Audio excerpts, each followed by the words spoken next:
कार्यक्रम के पुण्यार्जक हैं श्रीमती शशि लोहाड़िया धर्मपत्नी श्री अनिल लोहाड़िया मुरादाबाद, श्रीमती वर्षा जैन धर्मपत्नी श्री विकास जैन गुड़गांव, श्रीमती उमा जैन धर्मपत्नी श्री योगेश जैन गुड़गांव, राजकुमार जैन, मधु जैन, मनोज जैन, रूबी जैन, अजय जैन, पायल जैन, अक्षत जैन, अर्पण जैन, प्रेरणा जैन व आन्या जैन, श्रीमती रीटा जैन धर्मपत्नी श्री नरेश जैन, चंदरनगर अजमेर। परम पूज्य वात्सल्य मूर्ति जिन धर्म प्रभाविका आरिका रत्न 105 सृष्टि भूषण माता जी की मंगल प्रेरणा एवं आशीर्वाद से चतुर्विध संघ की सेवा में सदैव तत्पर सृष्टि मंगलम फाउंडेशन द्वारा शाश्वत तीर्थराज श्री सम्मेद शिखर जी में कई वर्षों से संचालित है चतुर्विध संघ के आहार की उत्तम व्यवस्था, जिसमें आहार विहार, पिच्छी, कमंडल, वस्त्र, शास्त्र एवं औषधि दान आदि की व्यवस्था सुचारू रूप से की जा रही है। इस धर्म कार्य से जुड़कर आप भी घर बैठे पुण्य कमा सकते हैं।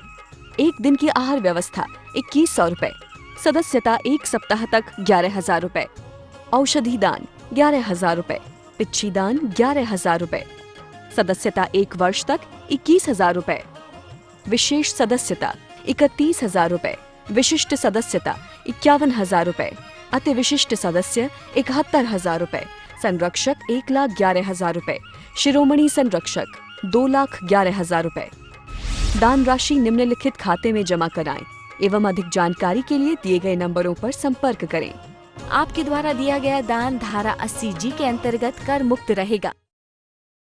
जैन धर्म की प्रमुख आरिका माँ सृष्टि भूषण माता जी, जो जन जन के कल्याण के लिए हमेशा तत्पर रहती हैं, जिन्होंने अभूतपूर्व धार्मिक एवं सामाजिक कार्य किए हैं, जिन्होंने दीन दुखी असहाय वृद्धों को सहारा दिया, जिनका शिक्षा के क्षेत्र में भी सराहनीय सहयोग रहा है, ऐसी पूज्य आरिका माँ सृष्टि भूषण माता जी वर्तमान में श्री महावीर जी अतिशय क्षेत्र राजस्थान में विराजमान हैं। आप सभी भक्तगण अधिक से अधिक संख्या में पूज्य माता जी के मंगल दर्शन का पुण्य लाभ अवश्य लें। कभी कभी संत फकीर लोग, मुनिराज लोग जंगलों में रहते हैं, कोई साधन नहीं होते हैं, कोई एक साधन नहीं होते हैं, लेकिन अपनी साधना होती है, शुभ का चिंतन होता है, तो उनका जीवन पावन बन जाता है। वो जहां जाते हैं वहीं रत्न वृष्टि होने लगती है, वहीं सब काम सफल हो जाते हैं। कभी कभी आप कहते हो मुन महाराज जी पास गए थे, उनने आशीर्वाद दिया था। ध्यान रखना, उनने आशीर्वाद नहीं, उस टाइम तुम्हारी जितनी परिणति शुभ में होगी उतना तुम्हें तुम्हारा काम बन गया होगा। वरना आचार्य श्री और कोई भी आपके छोटे मोटे काम करने को बैठा है क्या? जो राजा अपना राज्य दे सकता था, उससे हमने क्या मांग लिया? घर मकान दौलत थोड़े से ठिकरे और रुपए पैसे यही सब मांग कर हम चले जाते हैं। हमें ये सब नहीं मांगना है, हमें अपने परिणामों को सुंदर रखना है। और परिणामों के सुंदर, कभी किसी का बेटा बड़े से बड़े पद पर पहुंच जाए, तुम अपने ईर्ष्या नहीं लाओ, तुम्हें अंदर से खुशी हो जैसी अपनी बेटे के प्रति होती है, समझना तुम्हारे धर्मात्मा बनने की शुरुआत हो गई। जब आपको लगता है कि पड़ोसी के यहाँ खूब पैसा आए और हो सके तो मेरे लिए तो गुजारे लायक चाहिए, समझ लेना तुम सच्चे धर्मात्मा हो गए। जब आपको लगे अब चिंता में नहीं, कोई पड़ोसी अच्छा आ जाए तो तुम्हें राग हो जाता है और बुरा आ जाए तो द्वेष हो जाता है। घर का बेटा जो एक कमाता है उससे तुम्हें राग रहता है, और दूसरे का बेटा कितना अच्छा भी हो उससे तुम्हें द्वेष रहता है। या अपने 2 बेटों में से जो बेटा कमाता नहीं उससे भी माँ इतना प्यार नहीं करती है। लेकिन हमें ये सब नहीं सोचना है। ये तो क्या है, चिंता के विषय है, और चिंता करने से कुछ नहीं मिलता। आज हर घर में टेंशन है, हर आदमी डिप्रेशन में। आज तो छोटे छोटे बच्चे डिप्रेशन में जी रहे हैं। आप कभी सोचते हैं क्यों डिप्रेशन में जी रहे हैं? जो इस तरह भौतिक साधनों का उपयोग कर रहे हैं, जिनमें दिन रात काम वासनाएं, व्यर्थ के व्यभिचार और व्यर्थ के अनर्थ दंड बताए जाते हैं, उनको आप कर रहे हो, तो अब कहाँ से सुखी रहोगे? अनर्थ और दंड, आप 2 शब्द हैं। अनर्थ यानी बेकार का कोई अर्थ ही नहीं है जिसका उपलब्ध, और दंड यानी सजाएं। तुम बेकार की सजाएं भोगते रहते हो। जरा सा किसी का भला विचार लेते तो वो सजा तुम्हें सजाने के काम आती, और तुमने किसी को गिराने का विचार बनाया, समझ लेना तुम पतन की तरफ चले गए, तुम्हें सजा बन गई। इसलिए हमारे आचार्य कहते हैं किसी को गिराने उठाने, खेल मैदान, शादी विवाह, लेन देन, इन चक्रों में मत फंसना, क्योंकि यदि फंस गए एक बार तो तुम्हें आदत पड़ जाएगी और आखिरी टाइम तक कोई परमात्मा का ऐसा कोई सिस्टम नहीं है कि कोई तुलसी का पत्ता चटा देगा और तुम मोक्ष चले जाओगे। किसी मरणासन्न व्यक्ति को, कोमा वाले व्यक्ति को हम साधुओं की संगति में ले आओगे और हम उसकी समाधि करा देंगे। आचार्य कहते ऐसी कोई व्यवस्था नहीं है और कोई बड़े से बड़ा डॉक्टर आपको बचा लेगा, ये व्यवस्था भी नहीं है। जब तक आपका आयु कर्म शेष है तब तक आप बच सकते हो, क्योंकि बड़े बड़े चक्रवर्ती, बड़े बड़े सम्राट भी मौत के मुंह से नहीं बच पाए। लेकिन जिन्होंने मौत को मारने का इरादा बना लिया, यानी सारी जिद छोड़ दी, और कहते जिन्होंने मौत से बचने का इरादा बना लिया, वो क्या करते हैं, वो कोई पाप में एक क्षण भी अपने आप को नहीं खोते। उनके पास समय बहुत थोड़ा है, क्योंकि आत्म कल्याण करना है तो ऐसे ही थोड़ी हो जाएगा। आत्म कल्याण के प्रति यदि सजग रहना है तो पहले अपने मन पर कंट्रोल करो। और हमारे आचार्यों ने इसी लिखा है कि कोई इष्ट अनिष्ट की कल्पना नहीं करना, किसी की चिंता मत करना और कोई तरह की भी आसक्ति मत रखना, क्योंकि ये आसक्ति बाहर से तुम्हारे मकान को सुंदर बना देगी लेकिन अंदर से तुम्हारे दिल को गंदा बना देगी। बाहर से तुम्हें आभूषण दे देगी लेकिन अगले जन्म में नरक के लिए तुम्हारा टिकट कटा देगी।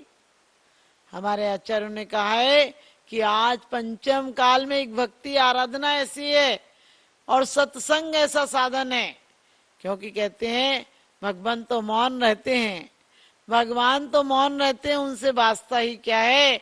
और गुरु आप ही बता दो कि रास्ता क्या है, गुरु आप बता दो कि रास्ता क्या है। आप अपने रास्ते को यदि सुलभ करना चाहते हैं तो क्या कीजिए, एक क्षण भी यदि एक बार भी आपके अंदर कोई ऐसी बात आती है दूसरों के हानि की, तो तुरंत कायोत्सर कर लो, तुरंत त्याग कर दो कि क्यों मैंने अपने दिल को कचड़ा बनाया। और कोई आपके घर पर आकर किसी की शिकायत करता है, निंदा करता है, तो उससे बिल्कुल कह दो कि आप जा सकते हो, यहाँ दिमाग को खराब मत करो, मेरे दिल को गंदा कर जाओगे, इसमें परमात्मा कहाँ से आएगा, इसमें पुण्य की पवित्र पूजा कहाँ से होगी। क्योंकि पुण्यात्मा तो एक क्षण भी कोई दुष्ट व्यवहार भी करे तो भी समता से उत्तर देता, उसे कुछ राग और द्वेष नहीं होता, इष्ट अनिष्ट की कल्पना नहीं होती है। वन उपवन प्रसाद कुटी में नहीं, खेद नहीं ममता हो। और क्या, वो तो कैसा निष्परिग्रही होता है, अपने तन से ममत्व भी नहीं होता है। लाखों वर्षों तक जीऊं या मृत्यु आज ही आ जावे। आज हम मौत के कगार पर खड़े हैं, एक धक्का लगे और कब हमारी सांसें रुक जाएंगी। फिर भी हम कहते हैं अभी तो सारा जीवन पड़ा है। आप 80 साल के बुढ़े से भी पूछना, वो भी यही कहेगा अभी कुछ काम बाकी रह गए। घर के लोग सोच रहे मर जाएं और वो कह रहे काम बाकी रह गए, अभी राम बाकी रह गए। चिंतन नहीं आता उसको कि राम बाकी रह गया, ने जो पाने आया था, राम का नाम लेने आया था, राम जैसे काम करने आया था, विश्राम पाने आया था, उसके अंदर ये भावना नहीं आती है और कहता अब कुछ काम शेष रह गया। आचार्य कहते हैं तुम अणु ब्रह्मों की आविष्कार मत करो, दुनिया विनाश को प्राप्त हो जाएगी और ये विनाश बहुत महंगा पड़ेगा। यदि तुम्हें बढ़ाना है तो अणुव्रत बढ़ाओ, अणुबम क्यों बढ़ा रहे हो, अपनी शक्ति जगाओ। परमाणुओं की शक्ति क्यों जगा रहे हो, अपनी शक्ति एक बार जगा लेते तो दोबारा नहीं आना पड़ता। लेकिन हम शक्ति को व्यर्थ की निंदा चुगली में खो रहे हैं, व्यर्थ के पापों में खो रहे हैं। अनर्थ दंड क्या है, निष्प्रयोजन कार्यों में पाप का बंद करना। आप अपने लिए खेती करते हैं, शाकाहारी उपयोग से भी कर सकते हैं, शुद्ध भी कर सकते हैं, लेकिन आज क्या कर रहा है आदमी, कीटनाशक दवाएं डाल रहा है बीजों में। आप सोचो भूमि में कीटनाशक दवा यदि 10-15 साल डल गई तो वो भूमि तो अपने आप जहरीली हो गई। उसका अनाज खाकर क्या आप लोग स्वस्थ रह पाओगे। लोग कहते हैं आजकल तो बहुत सारी दवाइयां हैं, मैं कहती हूँ दवाइयों की चिंता नहीं करना, अरे दवाइयां तो सिर्फ दबा देंगी, ये बाहर की चकाचौंध भी आपको बाहर से अच्छी लगती है, लेकिन आपको आत्मा को कंगाल बना देगी। यदि आपको अपने जीवन में महान बनना है तो ये बाहर की चीजों पर ध्यान मत दो, अपनी आत्मा पर ध्यान दो कि मेरी आत्मा कब कब से पापों में लिप्त है, और पापों में लिप्त है उसका परिणाम है कि आज तक हमने इतने संतृप्त रहे हैं। आज हमें संकल्प लेना है कि व्यर्थ में चाहे जल हो चाहे पंखा हो, और व्यर्थ में 5 स्थावरों का तो व्यर्थ में भी घात नहीं करना। आज लोग लॉन में घास लगा देते हैं, फिर उन्हें काटते रहते हैं। आप सोचो, आप आधा घंटे नहीं बैठते उस लॉन में, और कितने जीवों के हाथ पैर कटा देते हो। आपका बिना प्रयोजन का नहीं हिंसा है, आपकी बिना प्रयोजन की हिंसा है, जिससे कोई प्रयोजन नहीं, कोई लाभ नहीं। चलो खेती वाला कम से कम फल तो पाता है, आप तो फल भी नहीं पाओगे, घास क्या देगी आपको। लेकिन लोग क्या कहेंगे इसके लिए आप मरे जाते हो। आप कहा है पापोपदेश नहीं करना, आज तो घर घर शिकार खिल रही है। आज आपको पता होता है कि चित्र है, और जो पिक्चर में रो रहे हैं वो वास्तव में पिक्चर में रो नहीं रहे हैं, वो तो हो सकता है कुछ लगाकर रोने का अभिनय कर रहे हो और आप रोने लगते हो। इसलिए अपने जीवन में पिक्चर उसे कहते हैं जो आपके फ्यूचर को खराब कर दे, सिनेमा उसे कहते हैं जो सिन यानी पाप की तरह, माँ की तरह उत्पन्न करने वाली हो। इसलिए हमारे आचार्यों ने कहा है वैराग्य उपामन वाई चिंतो अनुप्रेक्षा भाई। आप चिंता नहीं करें, चिंतन करें, और चिंतन मुक्ति दिलाता है, चिंता नरक दिलाती है, चिंता जीते जी जलाती है। आप सबके जीवन में चेतना जगे, और अंधेरे आपके अंधेरे कमरे में यानी अंधेरे दिल में जिसमें मात्र गोबर और काई जमी हुई है उसको साफ करें, और इसमें ज्ञान के दीपक जलाएं, इसमें अर्थ उपलब्ध हो ऐसे व्रत और संयम के दीप जलाएं, ताकि आप अनर्थ दंडों से बच सकें। आप सब अनर्थ दंड से बचें, हमारी यही कामना है। और आप निष्प्रयोजन, आपका घात नहीं हो, कभी भी आप पर अचानक कोई हमला नहीं हो, आपके जीवन की सुरक्षा हो, धन की सुरक्षा हो, मन की सुरक्षा हो, और आप सर्व संपत्तियों से गुण से भरे हुए परमात्मा बन सकें, हमारी यही भावना है। इसलिए हमें अनर्थ दंडों से बचना है। हमारे आचार्यों ने कहा है कि यदि साधु भी पाप की कथा भी करता है तो वो भी नरक चला जाएगा, लेकिन साधु कभी पाप की आरंभ की कथा नहीं करते हैं, व्यवहार में नहीं जाते हैं। तो हमें भी अपने व्यवहार को सुंदर बनाना है, अपने आचरण को सुंदर बनाना है, और एक दिन स्वयं को भी परमात्मा बन जाना है। यही भाव यही आप लोग अपने अंदर लाएं, यही भाव आप अपने अंदर लाएं, और एक दिन परमात्मा बन जाएं, ऐसी हमारी भावना है। आप सबको बहुत बहुत आशीर्वाद। सृष्टि मंगलम बन के संगठन देता यह पैगाम है। सृष्टि मंगलम बन के संगठन देता यह पैगाम है। संघ चतुर्वेद की सेवा श्रावक का धर्म प्रधान है। संघ चतुर्वेद की सेवा श्रावक का धर्म प्रधान है। सृष्टि भूषण जी की प्रेरणा का ये शुभ परिणाम है। सृष्टि भूषण जी की प्रेरणा का ये शुभ परिणाम है। संघ चतुर्वेद की सेवा श्रावक का धर्म प्रधान है। संघ चतुर्वेद की सेवा श्रावक का धर्म प्रधान है।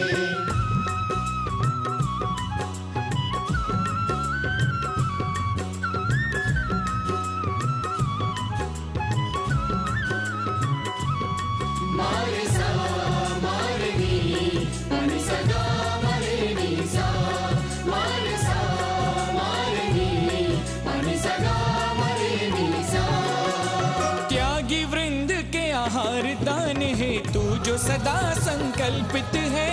वर्षों से संकल्पित है। आदिनाथ सृष्टि आदर्श सेवा समिति संचालित है। सेवा समिति संचालित है। सम्मेद शिखर में शोभित साधु सेवा में समर्पित। सम्मेद शिखर में शोभित साधु सेवा में समर्पित।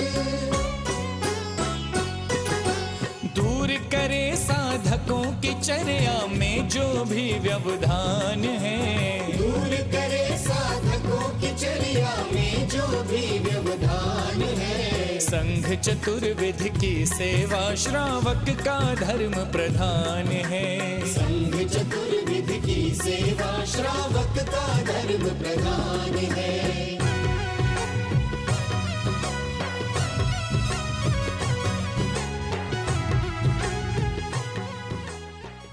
परम पूज्य वात्सल्य मूर्ति जिन धर्म प्रभाविका आरिका रत्न 105 सृष्टि भूषण माता जी की मंगल प्रेरणा एवं आशीर्वाद से चतुर्विध संघ की सेवा में सदैव तत्पर सृष्टि मंगलम फाउंडेशन द्वारा शाश्वत तीर्थराज श्री सम्मेद शिखर जी में कई वर्षों से संचालित है चतुर्विध संघ के आहार की उत्तम व्यवस्था, जिसमें आहार विहार, पिच्छी, कमंडल, वस्त्र, शास्त्र एवं औषधि दान आदि की व्यवस्था सुचारू रूप से की जा रही है।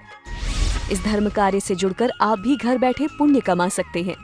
एक दिन की आहार व्यवस्था 2100 रुपए, सदस्यता 1 सप्ताह तक 11,000 रुपए, औषधि दान 11,000 रुपए, पिच्छी दान 11,000 रुपए, सदस्यता 1 वर्ष तक 21,000 रुपए, विशेष सदस्यता 31,000 रुपए, विशिष्ट सदस्यता 51,000 रुपए, अति विशिष्ट सदस्य 71,000 रुपए, संरक्षक 1,11,000 रुपए, शिरोमणि संरक्षक 2,11,000 रुपए। दान राशि निम्नलिखित खाते में जमा कराएं एवं अधिक जानकारी के लिए दिए गए नंबरों पर संपर्क करें। आपके द्वारा दिया गया दान धारा 80G के अंतर्गत कर मुक्त रहेगा। इस कार्यक्रम के पुण्यार्जक हैं श्री पुष्प कुमार रारा, श्रीमती पुष्पा देवी रारा, श्री विकास रारा, जया रारा, श्री ऋषभ रारा, प्रियांशी रारा, मंजुश्री, पूना बाजार, इम्फाल, मणिपुर। स्वर्गीय बाबूजी डॉक्टर श्री लाजपत राय जी जैन सपरिवार, जंगपुरा, दिल्ली। श्रीमती सुधा जैन, धर्मपत्नी श्री आनंद जैन जी, C130 पुष्पांजलि एनक्लेव, दिल्ली। श्री ओम प्रकाश सरावगी, पौत्र अभिषेक ऋषभ अभिनंदन सरावगी, निवासी सिलीगुड़ी, पश्चिम बंगाल।